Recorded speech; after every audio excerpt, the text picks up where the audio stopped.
Hey there, it's Queen Sonica Protis, and I'm filming the rain on this beautiful Sunday. And I, as a gardener, have been waiting over a month for it to rain. My vegetables, tomatoes, etc., and my flowers desperately have needed rain for over a month now, and we've had a drought in West Virginia in the Northern Panhandle.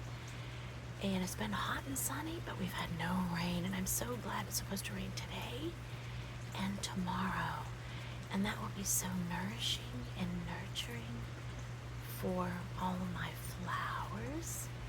And my tomatoes and my pumpkins and squash are doing well, but my tomatoes need rain, and my dahlias need rain.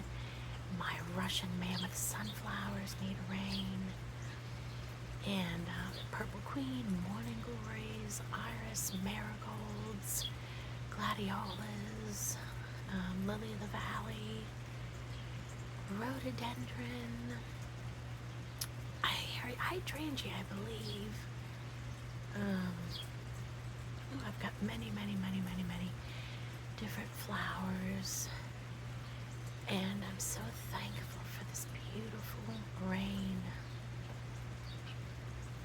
Wonderful, nurturing, nourishing rainfall. So I will see you soon with more different content. Until next time, I'm Green Sonically Yours, because poetry blooms.